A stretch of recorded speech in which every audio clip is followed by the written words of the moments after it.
We've got some MMOs that are currently cooking in early access, like Monsters and Memories, Pantheon, and Stars Reach, or ones that are on their way to full release with flashy graphics and pinky promises not to be pay to win like Chrono Odyssey, and less promising pinky promises to not sneak a hand into your wallet like, well, Aeon 2. But as I get older, as my knees hurt more, and I stare into that deep, dark abyss of sadness and existential dread, I find myself asking, why can't I go back to the old days of not giving a shit? Well, that's what made me spawn this video, because I want to talk about MMORPGs that deserve a remake. These are the 5 MMOs I could come up with that I feel like deserved a remake, largely in part because some of the core concepts behind them, some of the things that made them what they were, are kind of underrepresented or not represented at all in the current MMO space, that they are just missing from that space. And I can't wait for all of you to disagree with me and yell at me. My first MMO has to be Ultima Online, because since its debut in 1997, no game has quite captured the non-linear skill-based build your own character system that Ultima Online did. It presented incredible freedom to build a class you wanted and take that in various paths, whether it was vertical progression of destroying lich lords and dragons, or horizontal like searching for rare horse manure and rocks to show off in your house, building a vendor empire to sell port runes, spell scrolls, or crafted armor and weapons. And one of the things that I always found really interesting in the way that Ultima Online approached things is that it allowed for a lot of creativity. When I was a bard who had the provoke skill, I was able to take on things that I should never have been able to by simply making them fight other things. It was a high risk, high reward thing where I could just basically hope that I didn't get one shot by the Lich Lord I was provoking, because I was using a skill that was not maxed out. There was this push and pull with that game that allowed you to really dive in, make your own character through the 7x GM skill set, where you didn't have a set class that you were following, and you actually created your own, that I don't think really exists as much in the games. Even though there's a lot of non-linear stuff out there, I don't think any have done that incremental skill up skill system in a way that this game did just yet. It was far from a perfect game, but as much as I've searched for that next Ultima Online, I continue to see games swing and miss, trying to do things like emulate the visual style of the game more than its systems, like its bard system, its crafting system, its taming system, its world building. A proper Ultima Online remake with an updated UI that provides both PvP and PvE servers. Yes, come at me because I am a Care Bear who wants a PvE server. Sorry, I get scared about losing my shit. But all of that would be a dream come true for me. But this next game, it actually might be even more. Star Wars Galaxies took a lot of what made Ultima Online great and set new standards for MMORPGs with an immersive take on the Star Wars IP that hasn't been replicated since. Like Ultima Online, it wasn't just vertical progression. It offered everything from homes and decorations to crafting empires to making your own freaking band.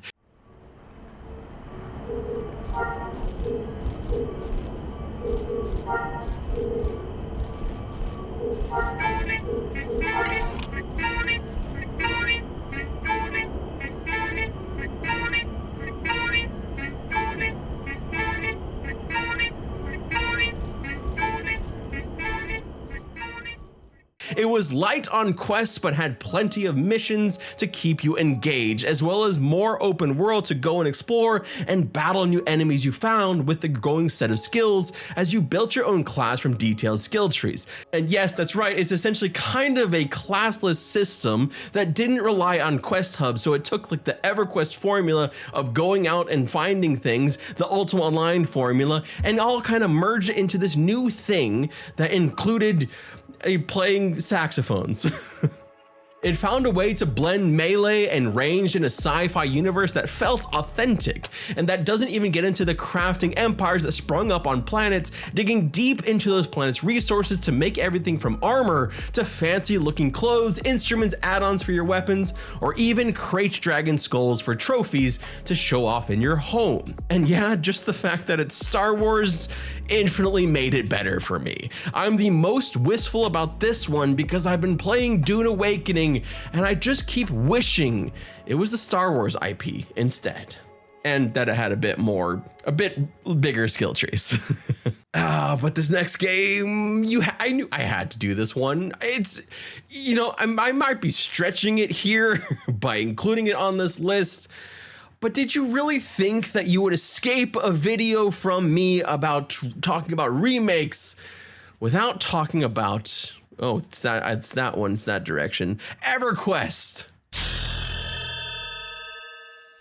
When I say it's stretching, because we already have a lot of PvE focused vertical progression MMOs out there, and we quite literally have Everquest spiritual successors with devs who actually worked on Everquest coming with Monsters and Memories and Pantheon Rise of the Fallen. And this actually has the best chance of any game on here of actually being a thing. That chance may be less than 5%, but hey, at least it's a chance, right?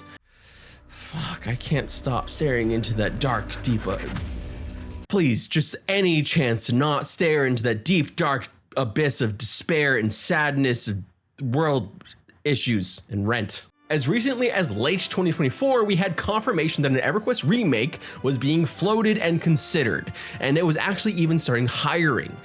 But it's been mostly silent since.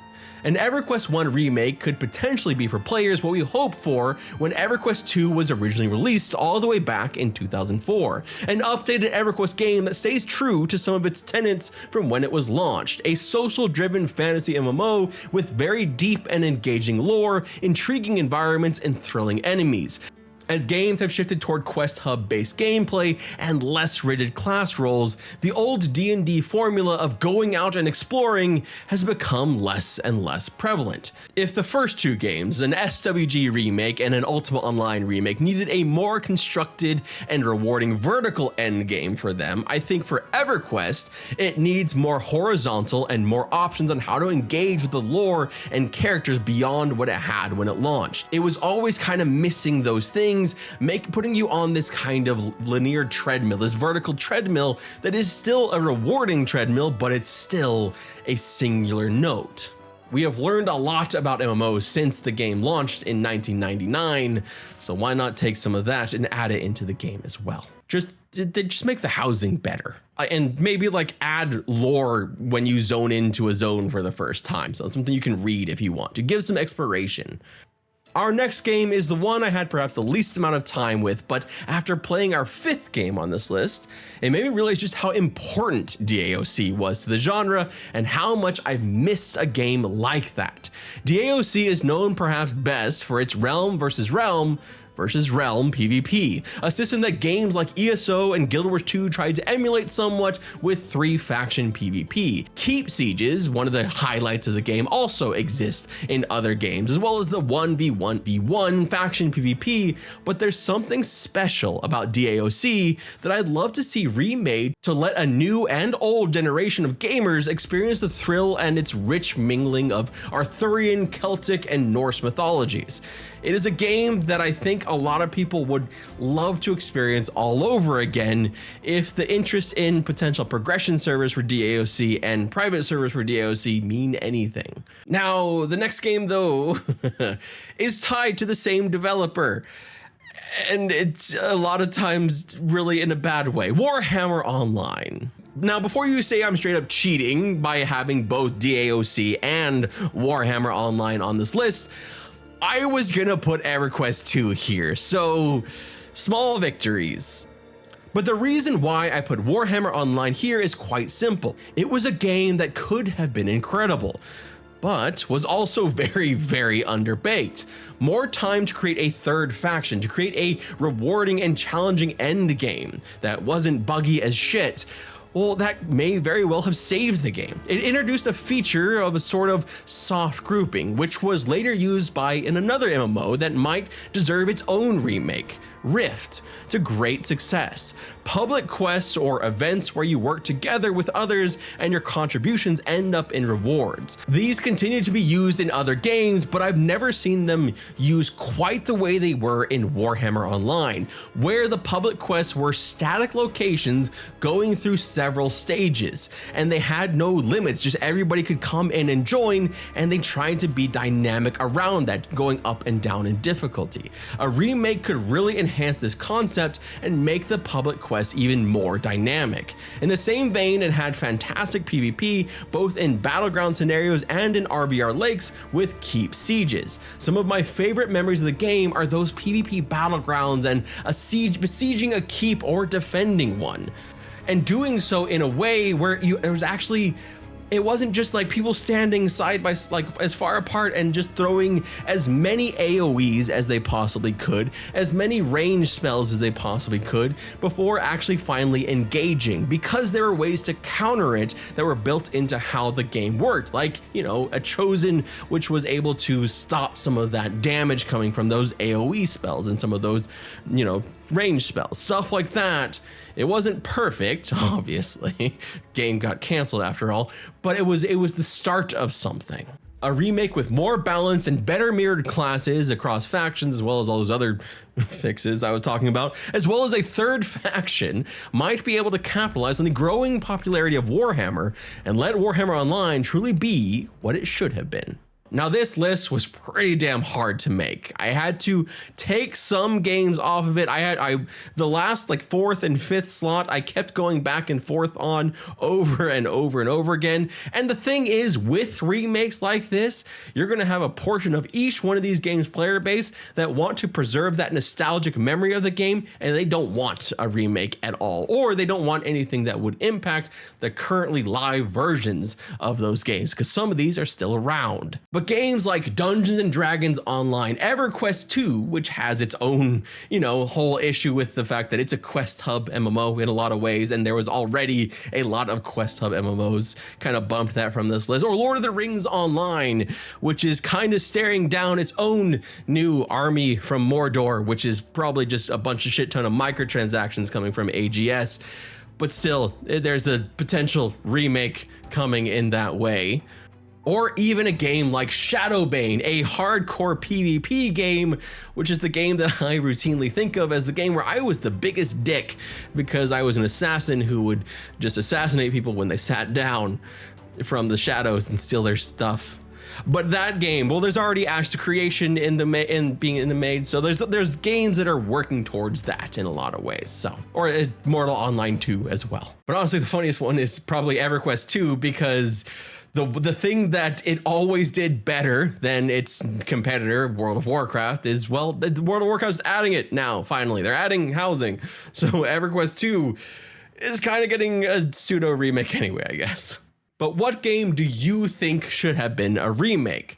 I expect to see a lot of Vanguard Saga of Heroes, perhaps maybe a couple, even some Wildstars out there. But I'm really curious what you think would really be deserving of a remake. And by remake, I'm not talking about just like a straight remaster, but remake that kind of maybe tweaks a couple things here and there, really updates graphics, really one of my main things, updates UIs, because UIs, for me, even going back to games that I like, Ultima Online is a clear example of this.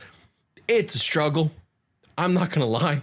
It's a struggle to go back to that UI, set everything up, do all the macros, all that crap. So modernizing a lot of UIs and graphics for these games, what would you choose for a remake? Let us know down in the comment section below. And if you want no remakes, and just want all new IPs, that's cool too.